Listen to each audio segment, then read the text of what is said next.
The battle for the top four is heating up in Serie A and the Bundesliga, and this just might be the most competitive season in the Premier League from top to bottom. That and so much more on this episode 127 of the No Business Soccer Podcast. Let's dig in.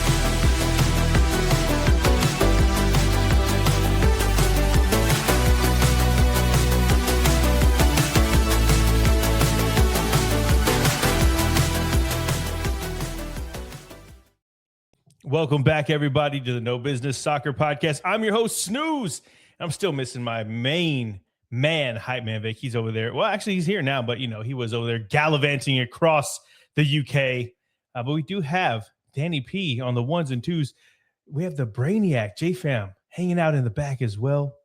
And we got a lot to talk about.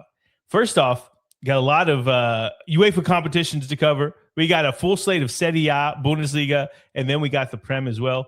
I'm excited. There's a lot of good matches coming up. If you're wondering why I didn't say La Liga, that's because they're having a break this weekend because it is the Copa del Rey final, which will put Atletico Madrid versus Real Sociedad. So it could be a American coach winning a trophy over there in Spain, which would be really, really cool. But we have a lot to get into.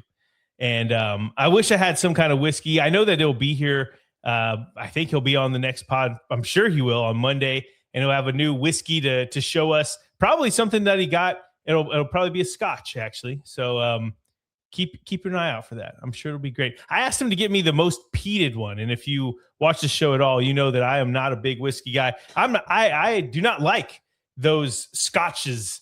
I guess we'd call them Scotches. They'd call them whiskeys. Is that how that works? He'll be able to tell me. But either way, it tastes like burnt tires to me. And I know I'll probably lose a little bit of a man card. That's cool. That's just how it tastes. Mezcal, though, those are smoky. They're great. And I think that's it for this. We're not going to do any news and notes right now, so we're going to jump right in because we will see how this ends up in the finals for these matches. But let's do it. Let's go to the UEFA competitions.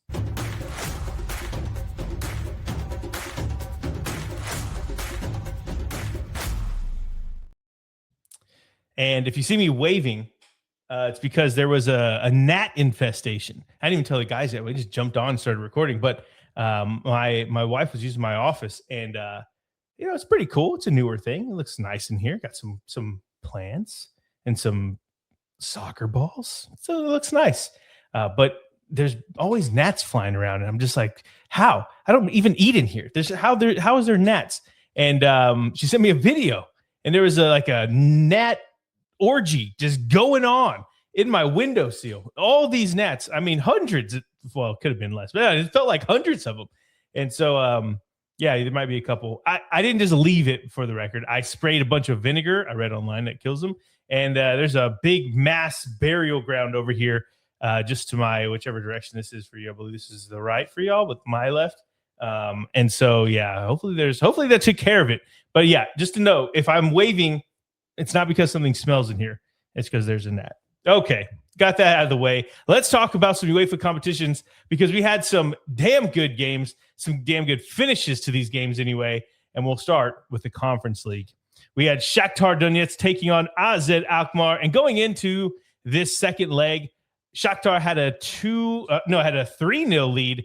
The game ends 2-2, and it ends 2-5 on aggregate to Shakhtar Donetsk. So that's really cool to see. Especially, like we mentioned, it's kind of a cool thing to see a Ukrainian team doing it up despite all that they have to go through. And we'll be hoping that they can continue this run because they are on to the semis. We also had Rayo Vallecano take on AEK Athens, and that was a 3-1 loss out on the day for Rayo, but they had a 3-0 lead going into this game, a 3-0. That makes it a 4-3 aggregate win. Really cool stuff. Rayo, I'm not sure how they played this right because they ended up losing on the weekend too. And so it's, I don't know what they were doing, but they ended up getting through. They're doing the semi, so it is what it is. They got it done, but it just seemed like a little off. Didn't seem like their usual selves. We go to the next game. That was Mainz versus Strasbourg. Going into this match, it was a 2-0 aggregate lead, 2-0 lead for Mainz. And it ends up being 4-0 to Strasbourg in France. And that ends 4-2 aggregate. Strasbourg moves on to the semis. And then we had Fiorentina taking on Crystal Palace If you recall, Crystal Palace had a 3-0 lead going into this second leg, and Fiorentina does win on the day. Our Fiorentina gets a 2-1 win, but it's not enough to cover the spread. I was going to say, yeah, that's fine. The aggregate spread, whatever. They lose 4-2 on aggregate, which means Crystal Palace is moving on, which means that your semifinals in the Conference League is Rayo Vallecano taking on Strasbourg and Shakhtar Donetsk versus Crystal Palace. And that'll be some fun games. I wish that Shakhtar wasn't playing Palace. Not saying that they can't beat them, but it's just unlikely. The Premier League teams are doing pretty darn good in these competitions so far. But really cool that Rayo has a chance to get into a European final. That would be amazing. Nothing against Strasbourg. They look pretty good too. Basically a feeder league for Chelsea, though, and we don't like that. I have to talk about that soon. Okay, let's move it along. So that leaves the Crystal Palace, Shakhtar Donetsk, Strasbourg, Rayo Vallecano. The winners of those will play in the Conference League final. We go to the Europa League now. And in the Europa League, it saw Celta Vigo just getting their ass handed to them by Freiburg, and that is a 6-1 aggregate. It was a 3-1 aggregate or 3-1 win for Freiburg, and this was in Vigo. And man, a 6-1 aggregate is just crazy. Celta had been pretty good. They've been really good all season. They've been surprisingly good in La Liga, and they've gotten all the way to the quarterfinals, and they get destroyed by Freiburg, which is kind of crazy because if you look at the tables for their respective leagues, Celta about 6th in the table. I believe Freiburg is right underneath that in the Bundesliga, like 7-8, something like that, if I remember correctly. And so about even playing field in their respective leagues, but obviously going head to head, I mean, proof is in the pudding. Freiburg gets that 6-1 aggregate win, and that was not what I expected. I thought this would be much closer. So they move on to the semifinals. We also saw Real Betis taking on Braga, and Betis, they kind of shit the bed here. Braga ended up beating them 4-2 on the day. That is a 5-3 aggregate win for them. They move on to the semifinals, and Betis crashes out. They're just ending the season very poorly. I don't know how it's going to end as far as the managerial changes and a lot of players leaving, things like that. I don't know if it's that type of exodus yet. It just feels like they've kind of something's not right there. Let's just put it that way. So we do have Braga moving on. And then the next game was Nottingham Forest taking on Porto, and that ends 1-0 at the City Ground, and that is 2-1 on aggregate for Nottingham Forest. They move on to the semifinals. And then we had Aston Villa taking on Bologna, and that is a 7-1 aggregate. So again, it's not like the Freiburg Celta one, because I think we all expected Aston Villa to get a win over Bologna. I don't think that I saw a 7-1 aggregate win. That's pretty insane. Bologna were not on the same level, and it shows. And so we move on to the finals. That sees an all Premier League semifinal, and that is Nottingham Forest taking on Aston Villa, which is great because I don't want an all English. I don't want an all Prem final. So there we go. We get Nottingham Forest taking on Aston Villa, a Midlands derby, by the way. That's what I've heard. Braga taking on Freiburg, and that'll be interesting. That'll be very, very interesting. Freiburg, I've said it from the beginning of the season. They're one of my pet teams in the Bundesliga. They slipped up a bit in the beginning of the season. They're ending very strong. Now it sees them a couple matches away from being in the European final. That would be really cool. Moving on to the Champions League. A little bit more to discuss here, because we did have Atletico Madrid getting the aggregate win over Barcelona. They didn't win on the day. It was 2-1 to Barcelona, but because Atleti had that 2-0 lead going into this one, they win 3-2 on aggregate. And the way this game played out was it just tore at the heartstrings if you are a Barca fan, because going in, you knew that you had to score at least 3 and keep Atleti out. Well, they come in, and in the first, I want to say 25, 35 minutes, it was definitely in the first half, Barcelona had already made up the 2-goal deficit. They were up 2-0 early in the first half, and you just felt like it was going to be theirs to win, theirs to run away with, because at that point, Atleti couldn't do anything. It was just not looking good for them. And then Ademola Lookman gets a goal right after that second goal for Barcelona, and it quieted things down. And that ended up being the final score, was that 2-1.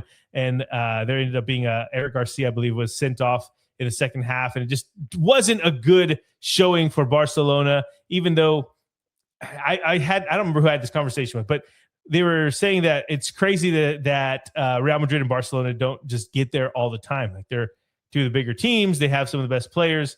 But Barcelona is different because Real Madrid, which we will get to in a second, they're used to this competition. It doesn't matter who they're playing. You expect them to get there. They've won it 15 times. Barcelona are not on that same level as far as in the Champions League. Maybe in La Liga, they're on a more even playing field, but they are not anywhere close to Real Madrid on the Champions League front. And it just shows, because Barcelona, for as much attention and fandom, whatever you want to say, that they get, they are continuously there all the time being knocked out in the quarterfinals and the semifinals. They hardly ever make a final. And it's just something that you've come to expect now. I'll say it should change in the next couple of years as Lamine Yamal and Pedri and Kubarsi and all these players start to grow into their roles. Basically not being teenagers anymore. They'll have more run in at this, a longevity that they should be able to get a couple more. But at the moment, it's just it just feels like they have all the talent, but they can't make it work because something's not right. Everybody will say the high line. Everybody will say Hansi Flick the way he plays. I don't know. I didn't really see that as being the issue in this one, but they lost. Atleti moves on to the semifinal. We move on to the next game, which is PSG versus Liverpool. It's a 4-0 aggregate win, and PSG, they get the 2 late goals. No, they don't get. Am I getting my games mixed up now? Let's see. Because I think I'm thinking about the Olise goal, and he doesn't play for. Yeah, it's the same thing. It was Ousmane Dembele. These Frenchmen, they just have dudes everywhere. They're playing the best for every team in Europe, but especially in this one, it felt like Liverpool were right on their heels in the first half of this game. It didn't look like it was going to be a runaway like the first game felt in Paris. At Anfield, they had the crowd behind them. Liverpool were right there, just couldn't get the goals. And then, of course, it being 0-0 that late, Liverpool had to go for it. They had to end up making up that deficit, and Ousmane Dembele made them pay. And we were talking about it, how he did his celebration where he answers the phone and says no, and then shuts it down. I said it was probably because Liverpool tried to sign him and he told no, and then he just scored a brace and knocked him out of the Champions League. And I'm sorry, Danny P thought I was telling him facts. It's not facts. I'm just hoping that this was the case. It's not confirmed. I haven't found out. So if you were watching this and you know why that is, let me know. I listened to a podcast they talk about, I think it was on The Athletic. They were saying that he's a big tennis guy. And there's a famous tennis player that did that.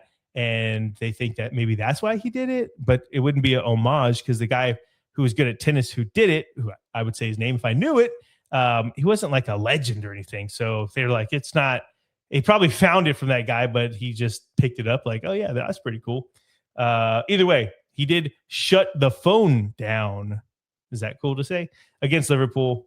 And at the end, the best team is moving on, or the better team, I should say, is moving on. It's PSG. They get the win. 2-0 wins, 4-0 aggregate, and we move on.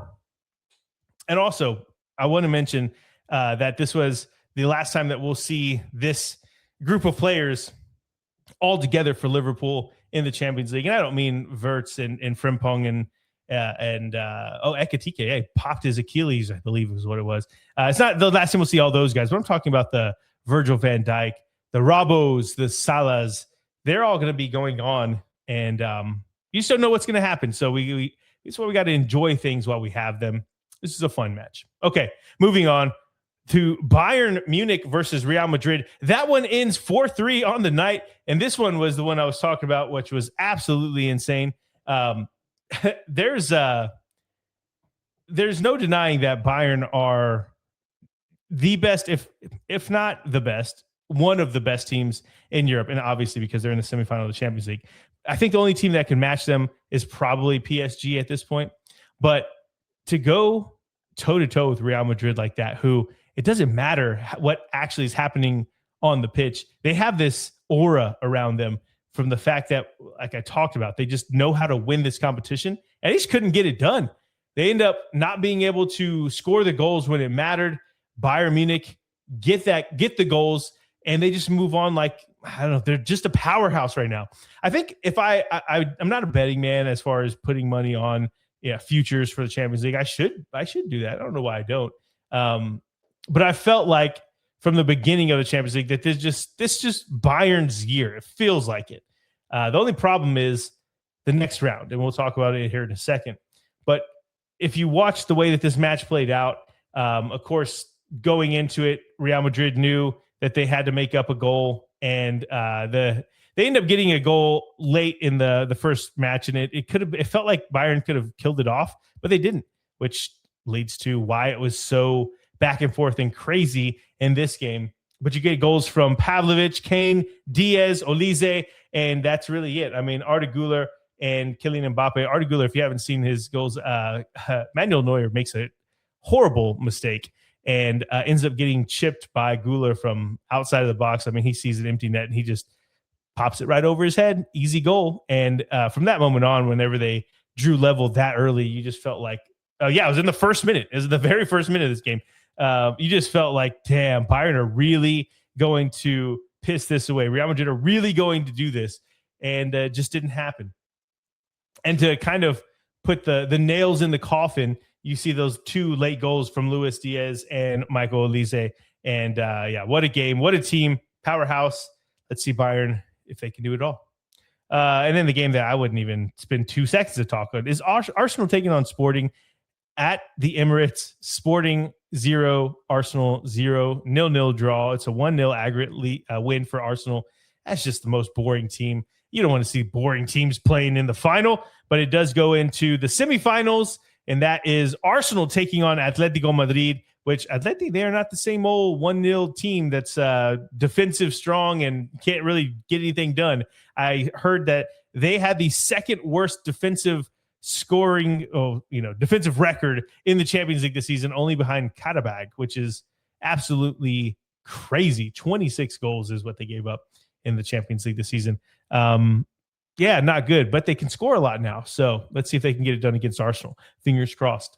PSG taking on Bayern is the other semifinal, and in my opinion, that's the final right there. That whoever wins that one should go on to win the Champions League. And I don't know who I'm going for. I like both teams, honestly. That's a lie. I would like to see Harry Kane win the Champions League. So everybody knows that's my boy. So I'm going for Bayern. But honestly, I don't think that PSG are a bad team to watch either. So seeing either of these teams in the final is going to be fun. Wish it was the final, but beggars can't be choosers.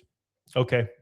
That was a lot of talking for these, but there's a lot to go on and a lot to discuss. I mean, this is what they play for. This is the end of the season is all about getting into these competitions. And now we're getting to the end to find out who's the winner of all these competitions that start in freaking August and go all the way through, just like the leagues. So fun times. Can't wait to see the semifinals, and they take place. Let's see. Thursday, April 30th is the date for the Conference League and the Europa League, which means that, Tuesday and Wednesday, April 28th and April 29th. So 28th, 29th, and 30th, which is not that far. I thought it was going to be in May, but I guess it can't be because that's towards the end of the season. So, not this coming week, but the next week, the first leg of the semifinals. Wow. Get excited for that, guys. Okay. That's it for the UEFA competitions. Thanks for sticking around. Let's move on and let's go to Italy. Let's go to Serie A.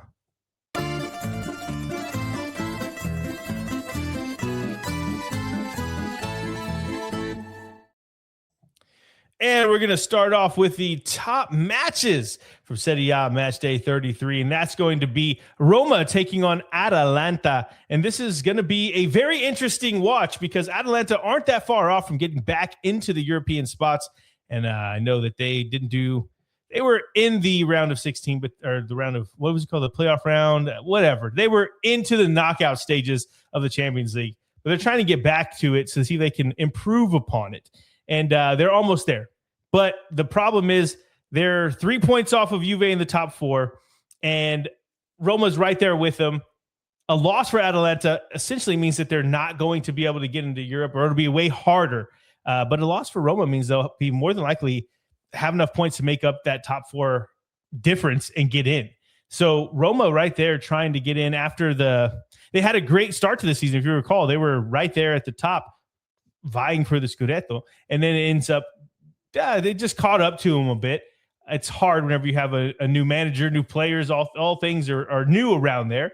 And it's hard to have some consistency from summer to spring.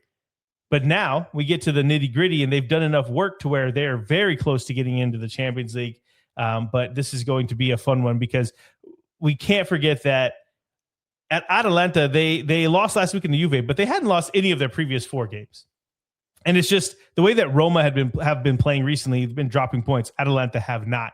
I think that things are starting to heat up in this race, and this one could be a very big tell as how this is going to end. I don't know which way I can call it. It's at the Stadio Olimpico. You would think that Daniel Malin is too hot right now to be contained, so I think Roma probably have the edge. But I'm not partial to either one of these teams. I think it's going to be a good match to watch, a good match to see who gets into Europe and gets that top 6 finish. I don't think they're going to get that extra spot for the Champions League. So top 6 will have to do it. And that'll be it for our top match. Let me know who you think will win this one. I think there's a lot more Roma fans than Atalanta fans. So I'm probably preaching to the crowd right now. Okay, moving on to Friday. We have Sassuolo taking on Como. 2 games on Friday. The first one, Sassuolo versus Como, is a chance to bounce back for Como after losing to Inter last weekend, and they need to pick it up after dropping points in back-to-back games. Not necessarily losing back-to-back games, but they dropped points. And, of course, they were setting the pace for the Champions League. No longer the case. They need to get back up if they're going to get in, which I don't think it needs to happen, but whatever. Sassuolo have only won once in the last 5, so it could be Como's night. Should be. And even if it's on the road, I think they can get it done. The second game of our Friday slate is Inter taking on Cagliari. Inter is sitting pretty to win the Scudetto, so seeing them drop points to a relegation-threatened team called Cagliari just doesn't seem likely, especially at the San Siro. We'll see if it happens. Crazier things have happened, I guess, but Inter in the driver's seat. Saturday, we got a slate of 3 games. Udinese taking on Parma. Udinese, they have not been consistent at all this season, but they have won some really, really good individual games. They've beat Milan, they beat Roma, they beat Atalanta, they beat Napoli, and that's all this season in Serie A. I think Parma are safe as far as the relegation battle, and Udinese will stay mid-table, so this one's really about finishing strong. And they're inconsistent, so it's not like I can tell you that because they beat all those really big teams in Serie A that they'll beat Parma. Not at all, but they have more to play for, I guess.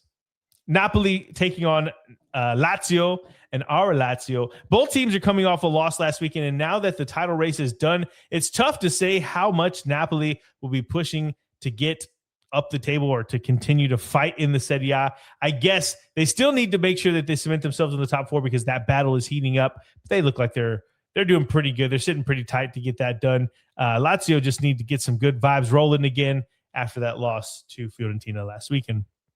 The last game is Roma versus Atalanta, so we're going to move on to the Sunday slate, and that sees Cremonese take on Torino. Torino are on a hot streak right now, winning 3 of their last 4.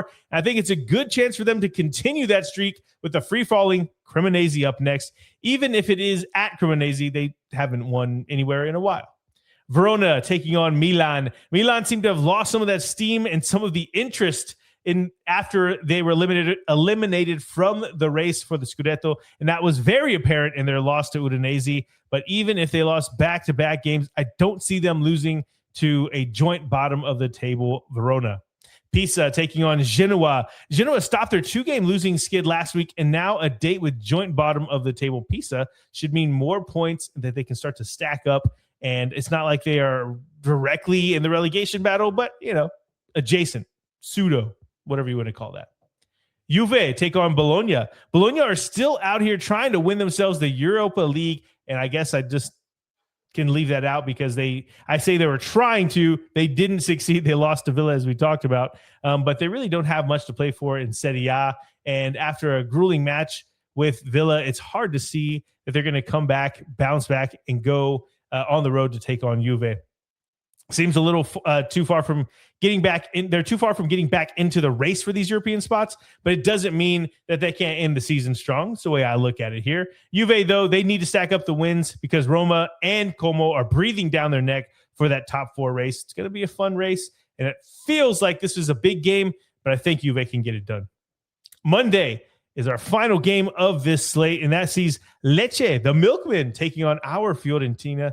It's another 6-pointer for Fiorentina, and this time it's for all the marbles because Lecce, they absolutely need this win just as bad, if not more so, than the Viola as they sit in the bottom 3 currently. But 4 losses in a row coming in for the Milkmen doesn't bode well, especially against a Fiorentina side who haven't lost in the last 5 games, and that's Serie A games to clarify.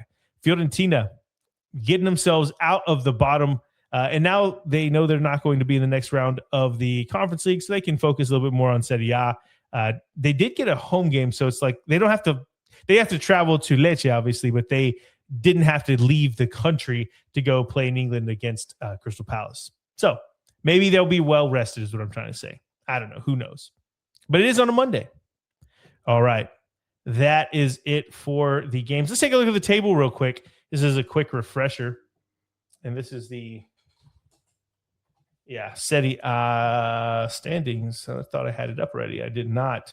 But just as a refresher going in, Inter still your leaders. We have followed by Napoli, Milan, and Juve. And then, of course, Como is tickling the top 4. Only 2 points away from Juve. So maybe they can get that done. Our top match, we talked about it. Atalanta taking on Roma. You look at them right there. That is a 6-7.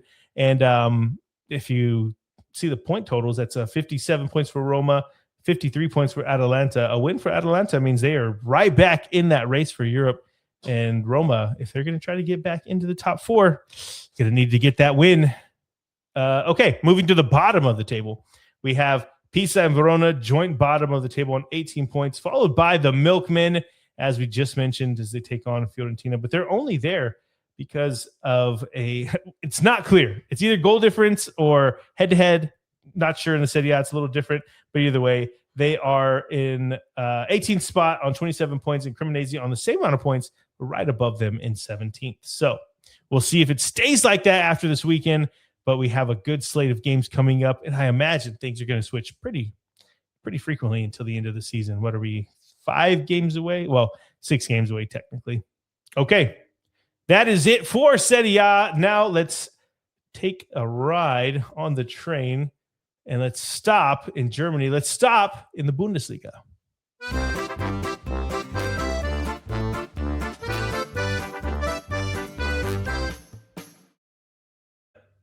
Always got to watch out for that because I said landing the train one time and Vic hasn't let go of it yet. You know, sometimes I just be saying stuff.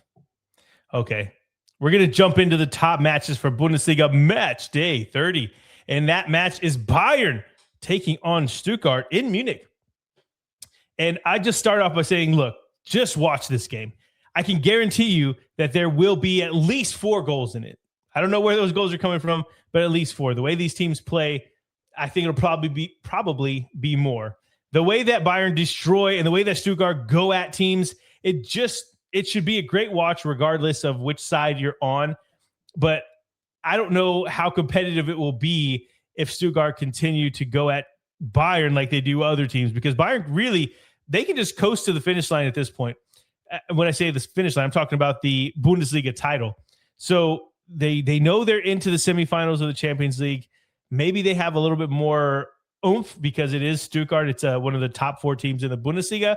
But man, there's a good chance that if they just start flowing in this game, that it can turn into a 4-1 or a 5-2 like they always seem to happen. I get hyped up for a Bayern match in the Bundesliga and they dominate.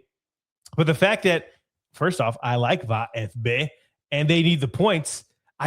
Something in me tells me that they're going to be able to go toe-to-toe with Bayern for a little bit. At least if they start fast. If they come out firing, I can see this being a game that they can stay around in for a lot longer. You notice that a lot. Whenever Bayern gets the chance to be on the front front foot for the game, they end up getting kind of that steam engine going, and they end up putting a lot past you. But if you have a team that goes at them, scores early, gets up early, they usually take a while to catch back up. They end up catching up and beating them, as it always happens. But I feel like Stuttgart can get that kind of luck going here if they can start fast, because remember, they haven't had to play in the Europa League. They got knocked out by Porto. Plus the fact that their match against Real Madrid ended up being a pretty draining match. I think that Stuttgart have a chance. Maybe I'm a little biased, of course, but I mean, I like Harry Kane as well. So this one's tough for me.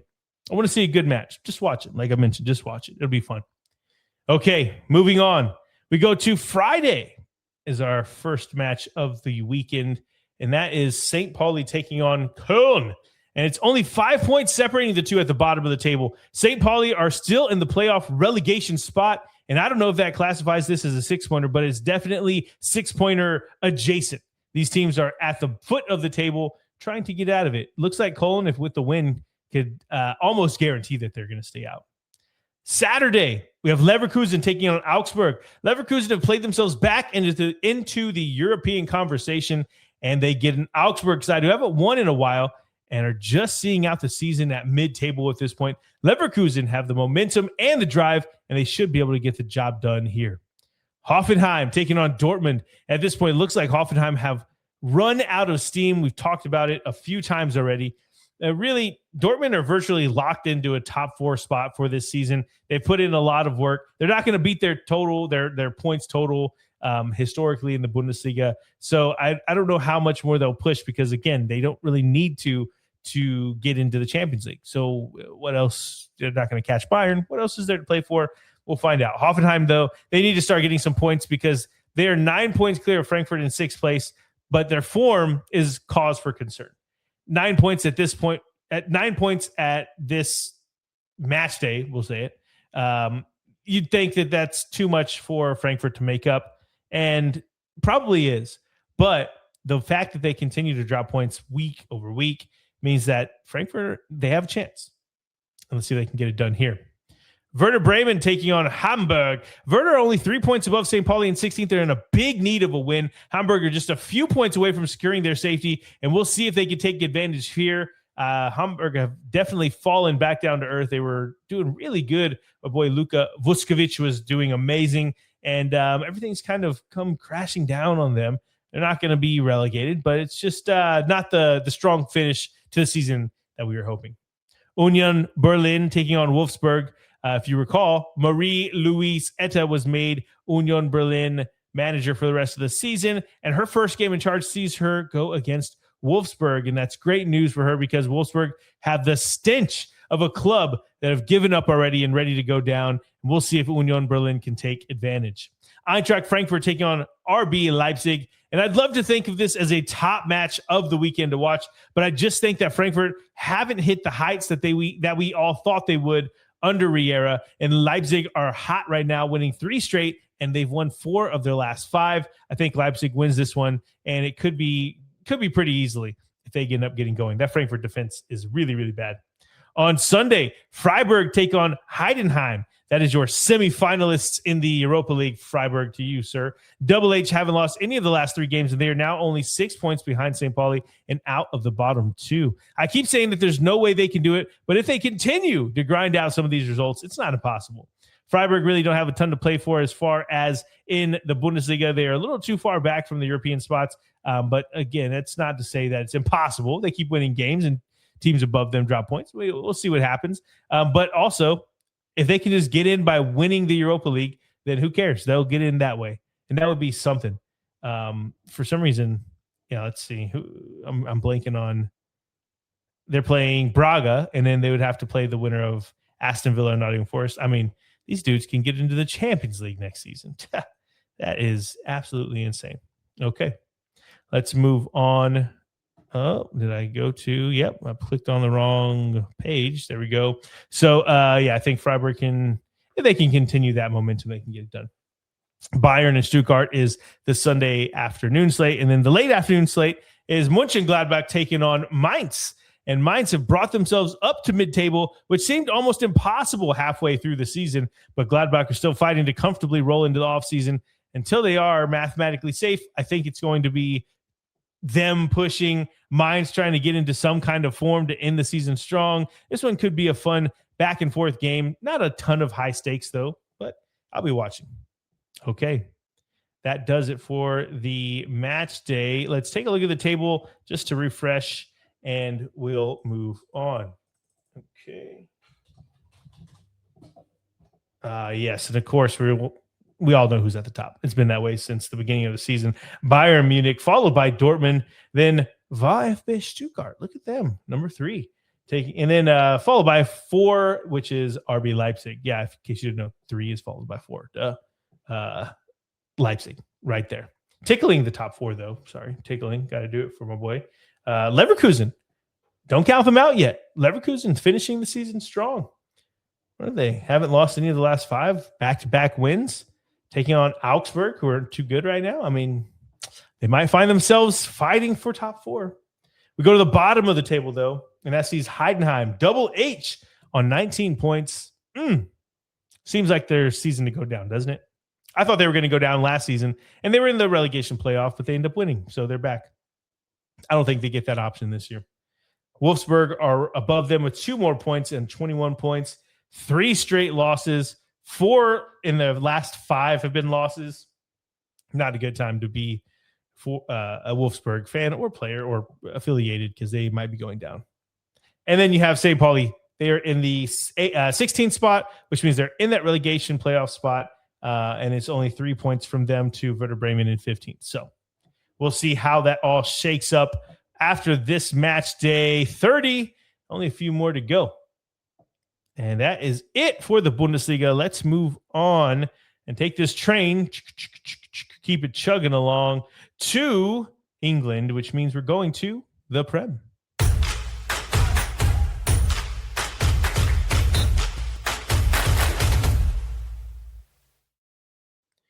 And this might be the biggest match day of the season as far as the title race is concerned.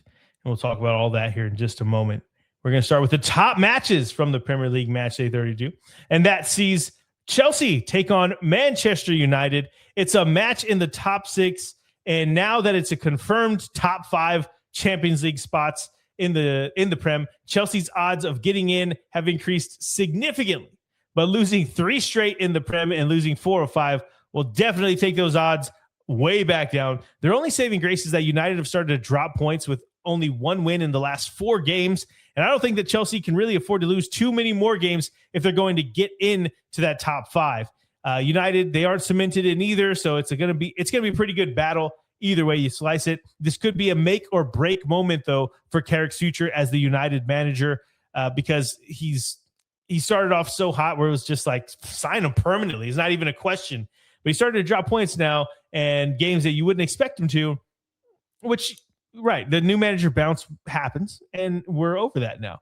But the people who were making the statement that you can't sign a temporary manager permanently just because they start winning like 3 games in a row, it sounded weird at the time because Carrick, I think they beat Arsenal and City or something like it. It was 2 massive games. And now look at them. It's like, yeah, a little bit of patience will do you pretty good.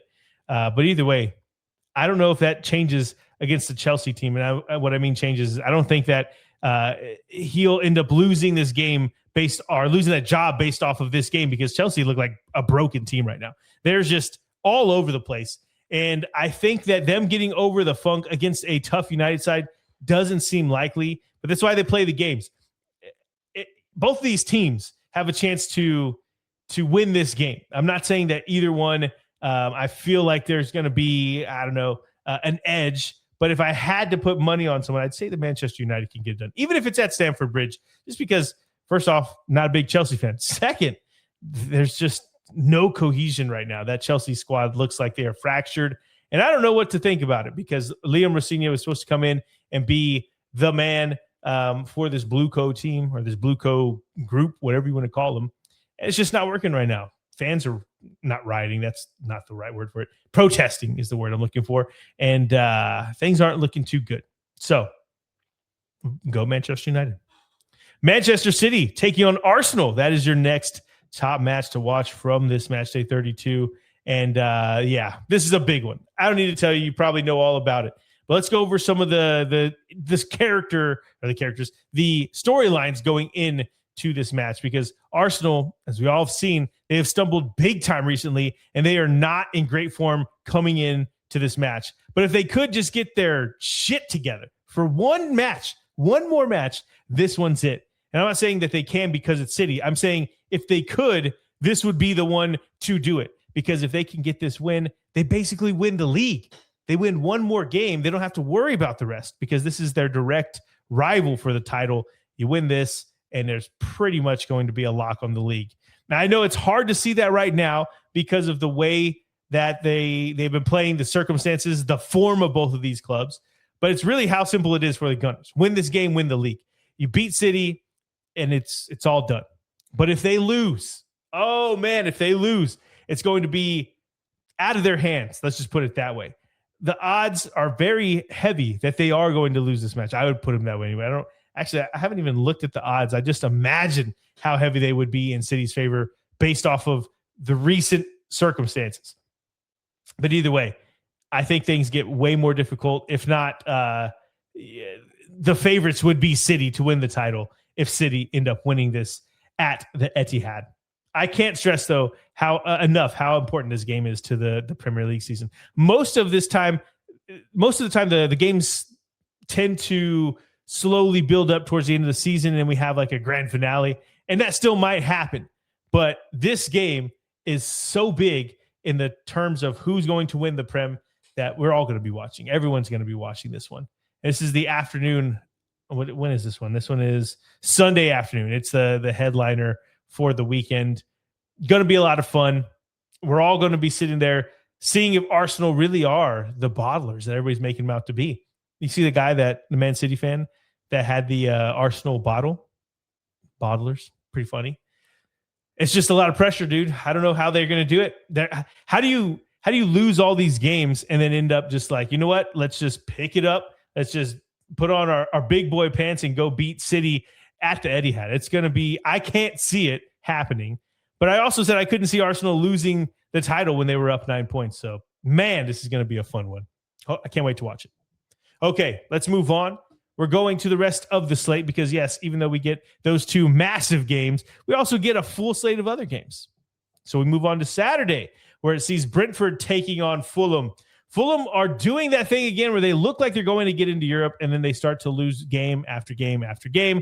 And that's just not a good sign against a Brentford team that have surprised us all this season and are trying to get into Europe for the first time, maybe ever, in a very long time at least. Leeds take on Wolves, and Wolves results had us raise an eyebrow for a couple of weeks there at the beginning of the year, but they lost heavily to relegation contender West Ham last time out, and now they get another 6-pointer against Leeds, who upset Manchester United at Old Trafford on Monday. If Leeds could get another win here, basically keeps them up, sees them not become a relegation contender anymore, which means that it's really down to only 3 teams. Oof. It's not fun. Jostles your jimmies, you know. Newcastle taking on Bournemouth. The Cherries did City a favor and took care of Arsenal, and now they get a super struggling Newcastle here on the road. Even though Bournemouth are back in 11th, they're only 3 points off Chelsea in 6th, which we'll talk about all of this here in a moment when we take a look at the table. But it's just absolutely insane to see how close this table is. A win against a bad Newcastle side, they're putting themselves in the driver's seat for Europe, and that would be a pretty cool thing to see for Bournemouth. Except there's a lot of, I think it was actually confirmed that their manager Iraola is leaving. I mean, the season's not even over. They could get into Europe, and he already said he's leaving or something of the matter. I'll get more information on that. How about that? Okay, moving on to Spurs taking on Brighton. This is at the Tottenham Hotspur Stadium. Doesn't really matter. Spurs lose everywhere, but specifically at home, apparently. I saw a meme that said that in the past 8 months, Carson Wentz has won one game at Tottenham Hotspur, which means that he has the same amount of wins in 8 months at Tottenham Hotspur Stadium as Tottenham Hotspur.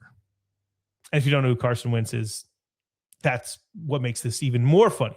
A guy who you don't even know has won as many games at the stadium as the team that plays there every other week.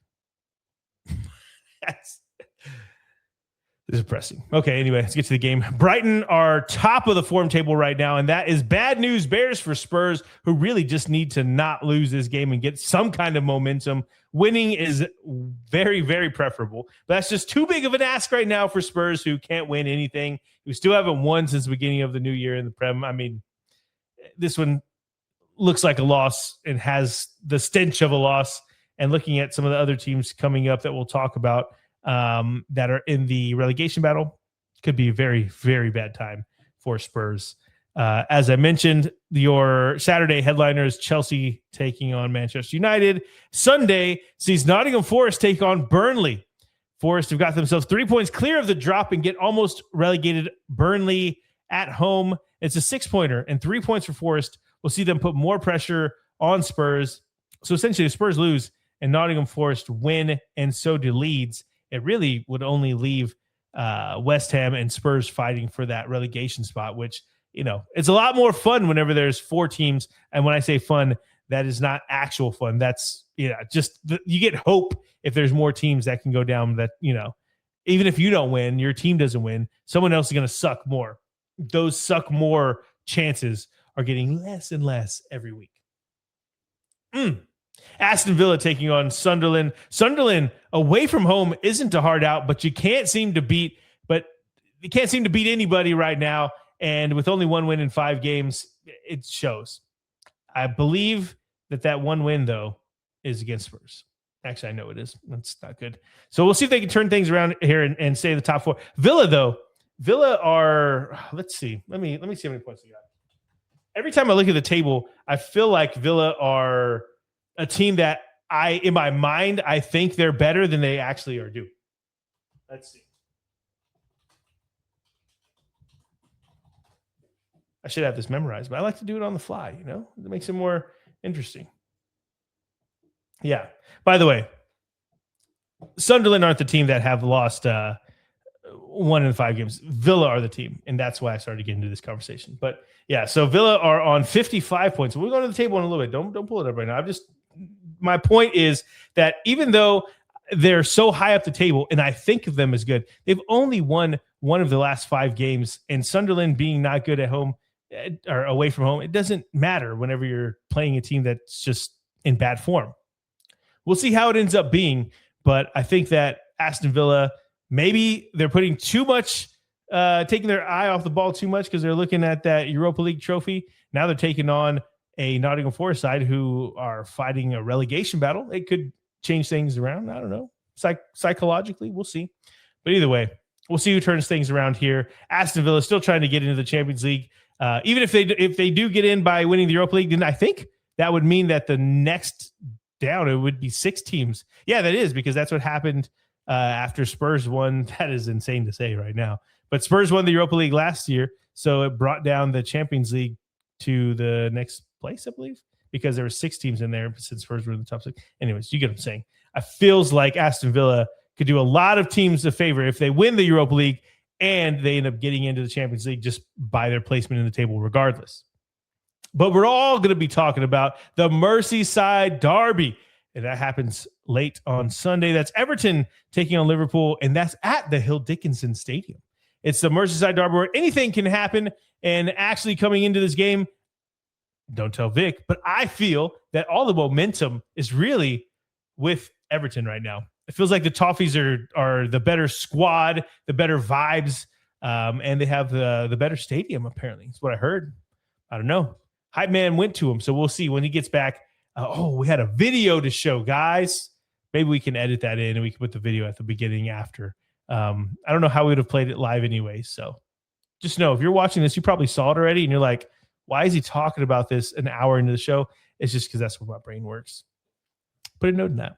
Anyway, back to our conversation. It feels like Everton have a chance to win this one here, get one over on their crosstown rivals. But really, it's just a good old game of fun between our boy Danny P and Hype Man Vic. He'll be back too, so maybe we'll watch this one together. We'll see. Sunday, of course, is the main headliner. That is Manchester City taking on Arsenal. And Monday, we do have a game, and that one is a big one in the relegation race because it sees Crystal Palace take on West Ham. Crystal Palace could help out a lot of teams trying to stay up by taking the wind out of West Ham's sails. Palace are still trying to get into European football or European final, and we don't know how much they'll be putting into winning this game, especially knowing that they're going to be moving on to the semifinals of the Conference League. Is a European trophy a little bit more important than winning this game? They're nowhere near going down. So I think that West Ham have the upper hand here because they're playing for everything, and Crystal Palace are really just playing to stay in shape for their European escapades. Just sad. Okay, let's move on to the table before we get out of here. A refresher of the Premier League table. And at the top, we see Arsenal taking on Manchester City, which 70 points, 64 points. So again, if City win, they would be on 67 points, which means they'd be 3 points away from Arsenal. But also, if you look, they have a game in hand. And I can't remember who that team was that they play. Well, actually, I could just check who has 31. Crystal Palace.